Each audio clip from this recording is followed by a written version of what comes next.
साथियों, मैं जितेंद्र कुमार और आप लोग देख रहे हैं इंस्पायर एक्सीलेंस इंस्टीट्यूट। आज हम बात कर रहे हैं एक महत्वपूर्ण टॉपिक की जिसका नाम है टीथ या दांत। इस टॉपिक पे आज हम बात करेंगे, दांतों के ऊपर चर्चा करेंगे। जीव विज्ञान के डाइजेस्टिव सिस्टम टॉपिक का ये बहुत महत्वपूर्ण जो है पार्ट है। तो हम इस टॉपिक पे आज चर्चा करेंगे, दांतों के बारे में बताएंगे आप लोगों को। और मैं शुरू करूं उसके पहले आप सभी से एक निवेदन करना चाहता हूं कि आप हमारे चैनल इंस्पायर एक्सीलेंस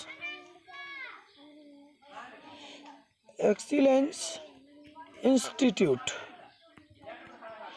इस चैनल को अधिक से अधिक संख्या में सब्सक्राइब करें और जो है बेल आइकन को दबाएं ताकि नए वीडियो का नोटिफिकेशन हम लोगों को ज़्यादा से ज़्यादा मिल सके, जल्दी मिल सके। तो आज हम शुरू कर रहे हैं जिस टॉपिक को, उसका नाम है चूँकि ये थोड़ा ठीक है, आज टॉपिक का नाम है, जिस टॉपिक को हम शुरू कर रहे हैं उसका नाम है टीथ या दांत। टीथ या दांत, इस टॉपिक पे आज हम लोग चर्चा करेंगे। बहुत महत्वपूर्ण टॉपिक है। तो सबसे पहले मूल बातें जान लेते हैं टीथ के बारे में। दांत जो होता है, इसकी उत्पत्ति एम्ब्रियो की जो है एक्टोडर्म से होती है, मतलब एक्टोडर्मल ओरिजिन है इसकी, एक्टोडर्मल ओरिजिन होती है, ठीक है। और ये अधिकांशतः जो है डर्मिस से बने होते हैं। किससे बने होते हैं? अधिकांशतः डर्मिस जो होती है उससे बने होते हैं, ठीक है। इतनी बात तो समझ में आ गई। अधिकांशतः डर्मिस के बने होते हैं और एक्टोडर्मल इनकी ओरिजिन होती है। जो है इनका जो दांतों का इनामेल है, टीथ का इनामेल है। इनामेल क्या होता है? इनामेल दांतों का सबसे स्ट्रॉन्गेस्ट पार्ट, बॉडी का जो स्ट्रॉन्गेस्ट पार्ट होता है वो होता है स्ट्रॉन्गेस्ट पार्ट ऑफ बॉडी, ठीक है। सबसे मजबूत पार्ट होता है वो दांतों का जो है इनामेल कहलाता है, जो बॉडी का सबसे मजबूत पार्ट होता है। और ये जो इनामेल होता है ये भी एंडोडर्मिस से बनता है, एक्टोडर्मिस से बनता है। किससे बनता है? एक्टोडर्मिस से ये बनता है, ठीक है। एक्टोडर्मिस से इसकी उत्पत्ति होती है इनामेल की। अब हम दांत के स्ट्रक्चर की बात करें, संरचना की जब बात करते हैं तो दांत का जो स्ट्रक्चर है, स्ट्रक्चर की बात करते हैं, टीथ का जो स्ट्रक्चर है, स्ट्रक्चर ऑफ टीथ, दांत की बात करते हैं, दांत की संरचना की बात करते हैं तो इसमें 3 पार्ट मुख्यतः होते हैं। दांत की संरचना में 3 पार्ट होते हैं। पहला पार्ट जो है इसका शिखर होता है, जिसको हम क्राउन कहते हैं। दूसरा पार्ट ये थोड़ा यहाँ किसका देते, दूसरा पार्ट इसका जो होता है वो होता है नेक होती है, गर्दन बोलते हैं जिसको ग्रीवा बोलते हैं। और तीसरा थोड़ा बैक करना, और जो तीसरा पार्ट होता है दांत का उसको हम रूट बोलते हैं। कभी कभी किसी का दांत निकलता है तो उसको कहते हैं रूट कैनाल करवाने गए हैं। तो इस तरीके से दांत के बस अब नहीं होगा, ठीक है। तो रूट के जो 3 पार्ट होते हैं उनमें सबसे पहला जो पार्ट है वो है क्राउन, जिसको हम हिंदी में बोलते हैं शिखर। क्या बोलते हैं? शिखर बोलते हैं। दूसरा जो पार्ट होता है उसको बोलते हैं नेक, यानी ग्रीवा, ठीक है। दांत का जो मध्य पार्ट होता है उसको ग्रीवा, और तीसरा जो होता है उसको बोलते हैं रूट। तो दांत में ये 3 पार्ट होते हैं। रूट जिसको हम बोलते हैं मूल, ठीक है। दांत में ये 3 पार्ट मूलतः पाए जाते हैं, शिखर यानी क्राउन, नेक और रूट, ठीक है। इन 3 पार्ट के बारे में हम एक एक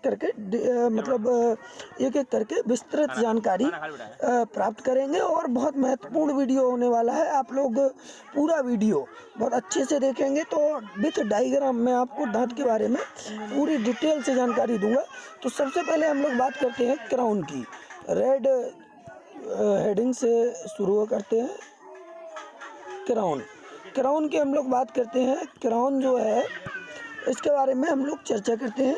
चूँकि मोबाइल से वीडियो बना रहा हूँ और ये थोड़ा पेन है लिखने का, डिजिटल पेन है जो मोबाइल पे लिखते हैं, तो उसी से लिखता हूँ, तो राइटिंग का थोड़ा हो सकता है, लेकिन वीडियो नंबर 1 होगा, नॉलेज बहुत महत्वपूर्ण मिलेगा। क्राउन यानी शिखर की हम बात करते हैं तो मसूड़ों के ऊपर जो निकला हुआ भाग होता है, जो जम्स होते हैं, जम्स के या मसूड़ों के ऊपर का जो निकला हुआ भाग होता है, ऊपर का निकला पार्ट होता है, पार्ट, वो क्या कहलाता है? वो क्राउन कहलाता है।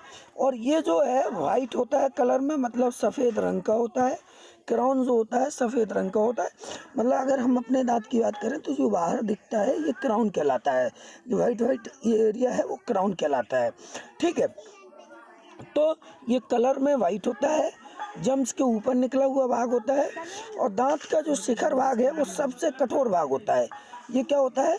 स्ट्रॉन्गेस्ट पार्ट होता है, दांत का स्ट्रॉन्गेस्ट पार्ट होता है, मतलब सबसे कठोर भाग होता है दांत का। ठीक है, और इसको हम इनामेल जो होता है ना, इसी को इनामेल कहते हैं। चूँकि यहाँ जगह नहीं है तो यहाँ कर लेते हैं, इसको हम क्या कहते हैं? इनामेल कहते हैं।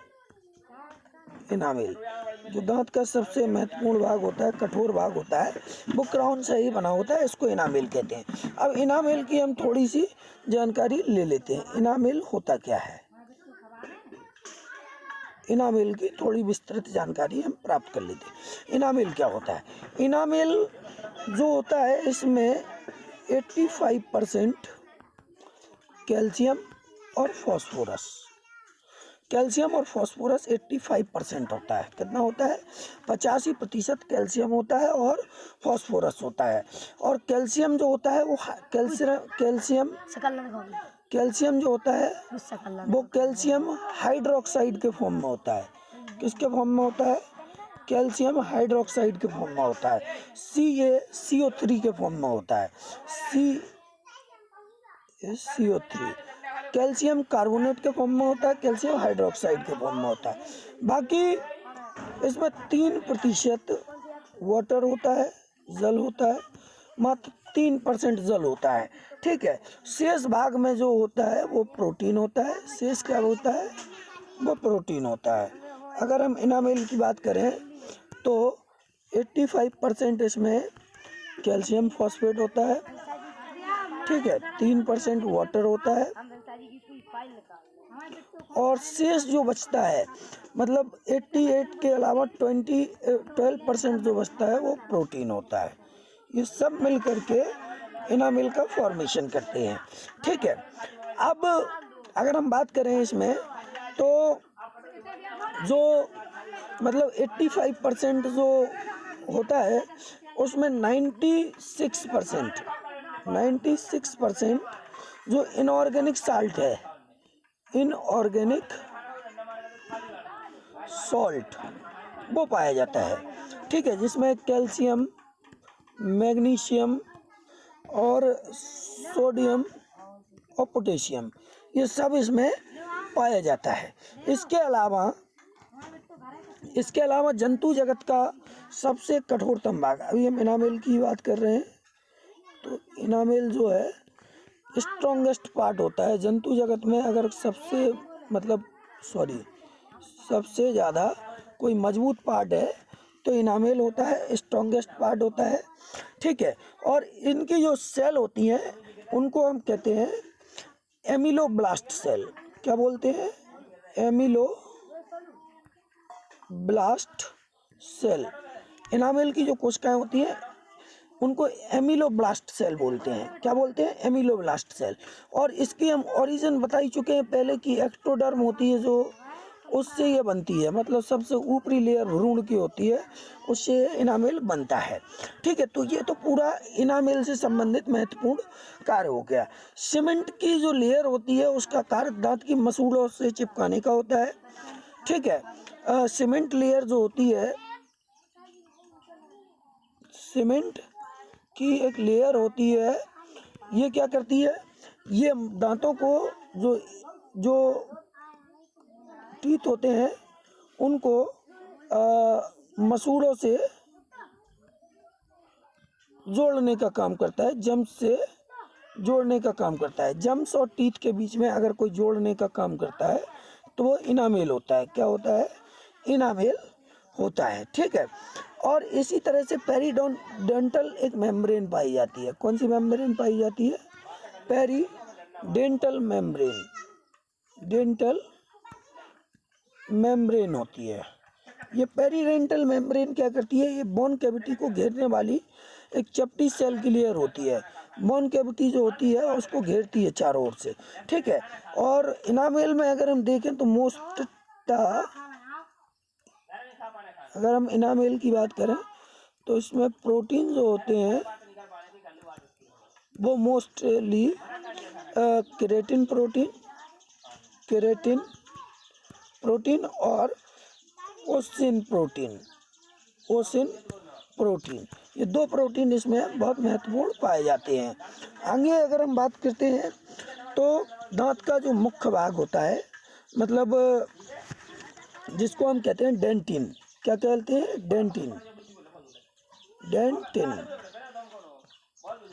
डेंटिन जो होता है दांत का मुख्य भाग होता है, इसको हम डेंटिन भी बोलते हैं। क्या बोलते हैं? इसको हम लोग डेंटिन भी बोलते हैं। ये दांत का मुख्य भाग होता है। और डेंटिन जो होता है ये मीजोडर्म से बना होता है। इसकी मीजोडर्मल ओरिजिन होती है। ओरिजिन कैसी होती है? मीजोडर्मल होती है। मीजोडर्मल ओरिजिन होती है। ठीक है। मीजोडर्मल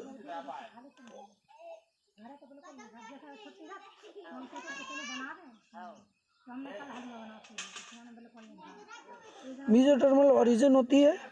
ठीक है। और इसमें फाइन टिब्यूल्स का जाल होता है जिन्हें कैनालिकुलाई बोलते हैं। कैनालिकुलाई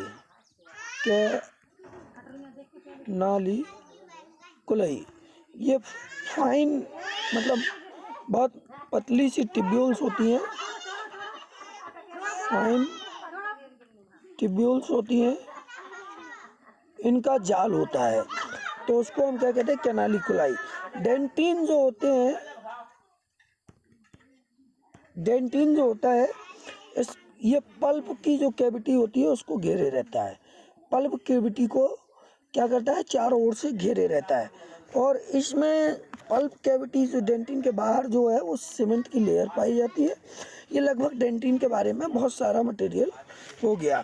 अब हम बात करते हैं नेक की। ये तो क्राउन हो गया। इसके बाद हम बात करते हैं नेक की, ग्रीवा की। ग्रीवा मसूड़ों में स्थित भाग होता है। जो दांत का मतलब मसूड़ों के अंदर धसा हुआ भाग होता है उसको ग्रीवा कहते हैं। और इसका जो काम होता है वो प्रोवाइड सपोर्ट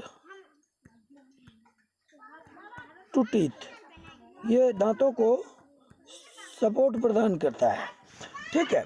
ये दांतों को सपोर्ट प्रदान करता है। इसी तरीके से हम रूट की बात करें तो जबड़े की अस्थियों की गर्तिकाओं में स्थित होता है और इसमें हाइल्यूरोनिक एसिड पाया जाता है। एक एसिड होता है हाइल्यूरोनिक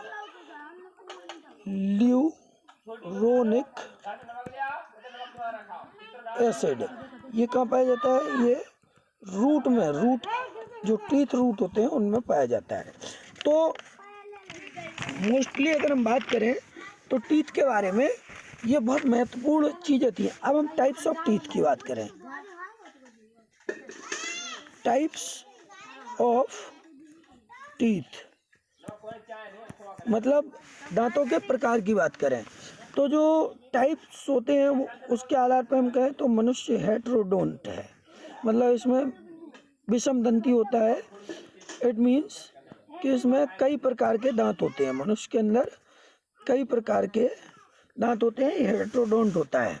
इसमें इंसीजर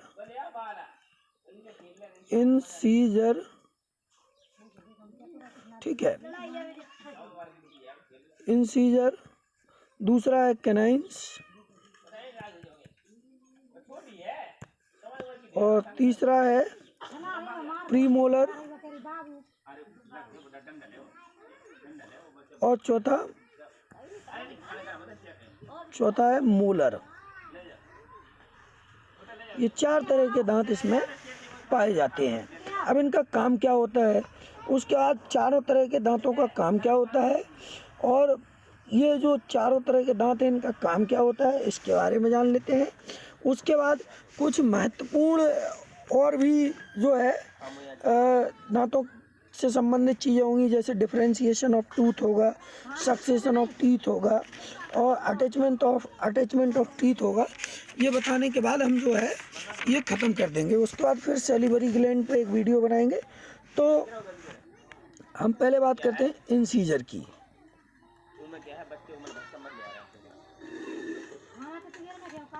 इंसीजर ये क्या करता है, ग्राइंडिंग करता है फूड की, ठीक है, पीसने के लिए काम होता है। और लेगमोफर्स और रत्नक प्राणियों में अत्यधिक विकसित होते हैं। ये जो है लेगमोफर्स और रत्नक प्राणियों में अत्यधिक विकसित होते हैं। कैनाइंस की अगर हम बात करें, दूसरे हैं कैनाइंस।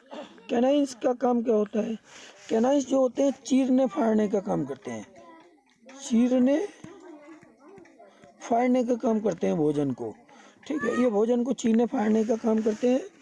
और मांसाहारी जंतुओं में अत्यधिक डेवलप होते हैं। ये जो कैनाइंस होते हैं ये मांसाहारी जंतुओं में ज़्यादा डेवलप होते हैं, मांसाहारी जंतुओं में वेल डेवलप होते हैं। रैबिट में ये कैनाइंस नहीं पाए जाते हैं, ये एब्सेंट होते हैं रैबिट में, मतलब खरगोश के अंदर कैनाइंस नहीं होते हैं, ठीक है। इनके अवकाश को डायस्टेमा कहते हैं, और जहाँ ये नहीं पाए जाते हैं उसको कहते हैं डायस्टेमा। अभी हम लिख दे रहे हैं डायस्टेमा, जहाँ पर lack of canines in rabbit, lack of canines, ठीक है, उसको डायस्टेमा कहते हैं। अब हम बात करते हैं प्रीमोलर की। प्रीमोलर टीथ की अगर हम बात करें तो प्रीमोलर चबाने के लिए होते हैं, इंसीजर कुतरने के लिए थे, कैनाइन चीरने फाड़ने के लिए थे, ये चबाने के लिए है, और ट्राईएंगुलर शेप के होते हैं, ट्राईएंगुलर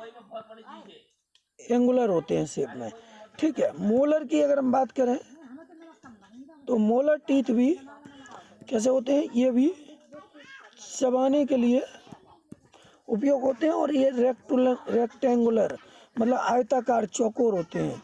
ये कैसे होते हैं, रेक्टेंगुलर होते हैं, ठीक है, ये रेक्टेंगुलर। अब इससे कुछ महत्वपूर्ण चीज़ें हैं, दांतों से संबंधित बहुत महत्वपूर्ण चीज़ें हैं, कुछ कीज पॉइंट हैं जो एग्जाम की दृष्टि से बहुत महत्व। ऊपरी जबड़ा जो अपर जाब है, इसके सारे जो दांत होते हैं वो मैक्सिला से लगे होते हैं। कैसे लगे होते हैं, मैक्सिला से लगे होते हैं। लोअर जाब के सभी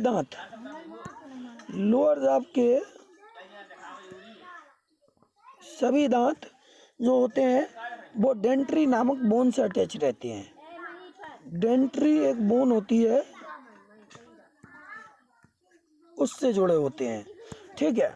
लोअर जाब के जो दांत हैं वो किससे होते हैं, डेंट्री बोन से अटैच होते हैं, टीथ, ठीक है, अटैच विथ डेंट्री बोन्स। और अपर जाब के मैक्सिला बोन से जुड़े होते हैं। एक महत्वपूर्ण, तो अपर जाब के जो टीथ होते हैं वो किस बोन से जुड़ देते हैं, मैक्सिला से, और लोअर जाब के जो टीथ होते हैं वो डेंट्री बोन से जुड़े होते हैं। अधिकांश जो मैमल्स होते हैं, मैमल्स जो होते हैं वो डाइफोडोंट होते हैं, मतलब द्विबार दंती होते हैं, मतलब कि उनके अंदर 2 बार दांत निकलते हैं, डाइफायोडोंट होते हैं, 2 बार दांत निकलते हैं। 2 बार दांत कैसे निकलते हैं, एक तो मिल्क टीथ निकलते हैं और दूसरे परमानेंट टीथ निकलते हैं। तो मिल्क टीथ और परमानेंट टीथ। मिल्क टीथ शिशुओं में ओस्टियोक्लास्ट सेल्स की सक्रियता के कारण, कौन सी सेल होती है, ओस्टियोक्लास्ट सेल जो होती हैं वो बच्चों में एक्टिव होती हैं, एक्टिव इन चिल्ड्रंस, या शिशु जो होते हैं, बेबी होते हैं, उनके अंदर ओस्टियोक्लास्ट सेल्स सक्रिय होती हैं और इनके द्वारा ये जो मिल्क टीथ होते हैं वो गिरा दिए जाते हैं। क्या किए जाते हैं? गिरा दिए जाते हैं और इनके बाद परमानेंट टीथ आते हैं। ओस्टियोक्लास्ट सेल, तो क्वेश्चन आ सकता है कि मिल्क टीथ को गिराने के लिए कौन सी सेल रिस्पॉन्सिबल होती है? तो osteoclast cell responsible for the milk teeth, मतलब मिल्क टीथ को गिराने के लिए वो रिस्पॉन्सिबल होती है और परमानेंट टीथ निकलने के लिए osteoclast cell. Permanent molar teeth की सॉकेट नहीं पैदा होती है। परमानेंट जो मोलर टीथ होते हैं वो उनकी जो सॉकेट होती है वो नई पैदा होती है। मानव के सभी प्रीमोलर और विस्डम टीथ परमानेंट होते हैं। ह्यूमन में जितने भी प्रीमोलर हैं और विस्डम टीथ वो परमानेंट होते हैं। मतलब अक्कल दाढ़ और प्रीमोलर ये क्या होते हैं? परमानेंट होते हैं, परमानेंट होते हैं ह्यूमन बीइंग्स के अंदर। ठीक है।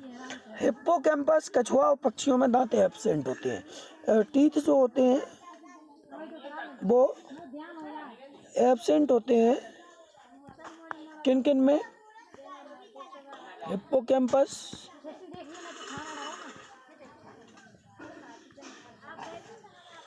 और आपका टॉर्टोइस मतलब कछुआ और बर्ड्स, इनमें दांत नहीं पाए जाते हैं। पक्षियों के अंदर भी दांत नहीं होते हैं।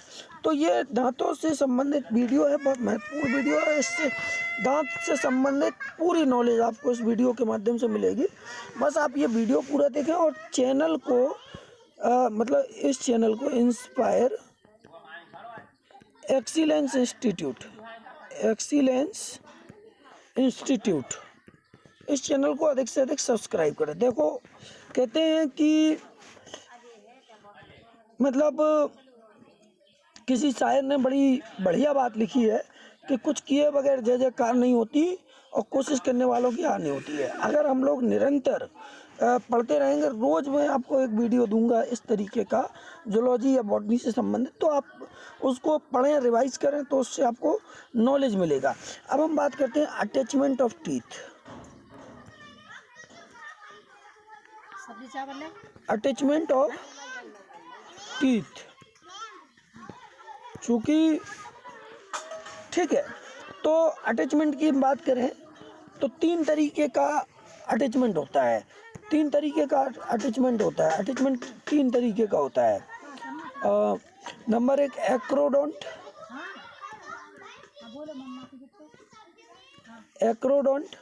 नंबर दो प्ल्यूरोडोंट और नंबर दो प्ल्यूरोडोंट, नंबर तीन थीकोडोंट।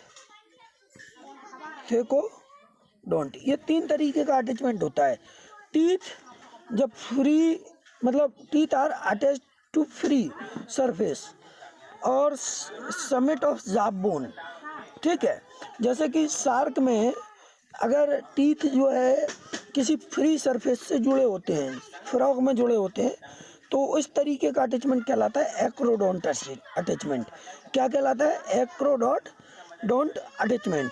प्ल्यूरोडोंट अटैचमेंट क्या होता है? Teeth are attach to the inner side of jaw. जब दांत जो है जाब के अंदर की तरफ जुड़े होते हैं, जैसे कि छिपकली के अंदर, लिजार्ड के अंदर होते हैं, ठीक है, तो उसको हम बोलते हैं फ्ल्यूरोडोंट।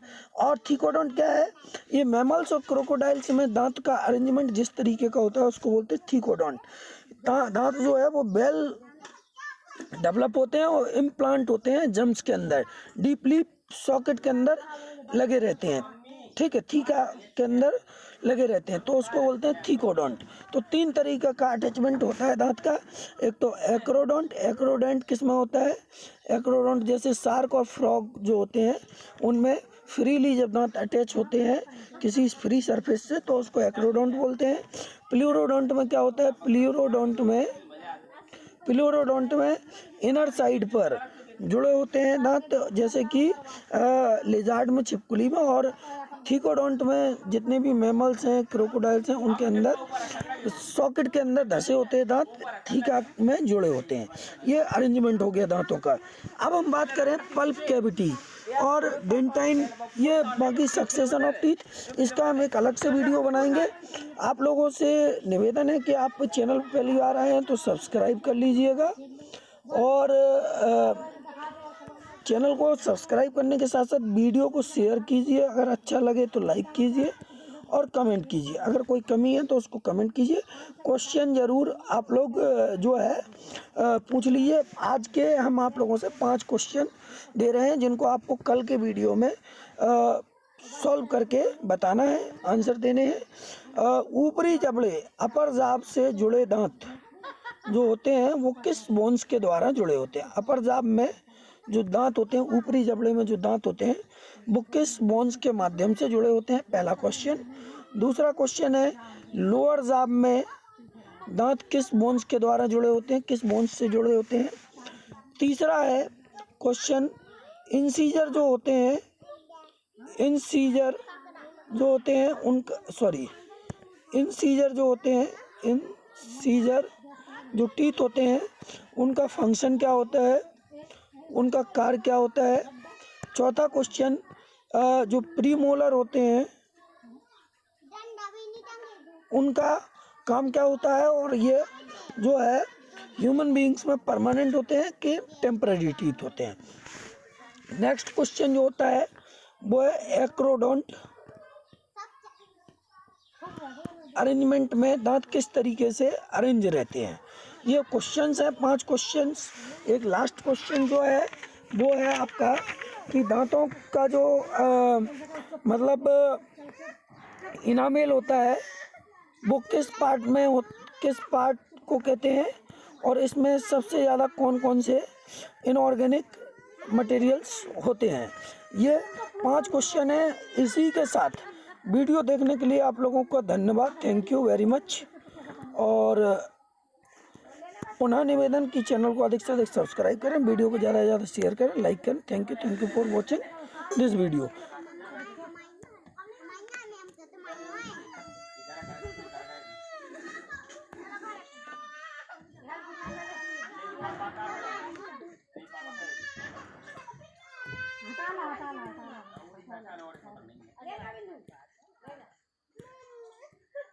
अबे नहीं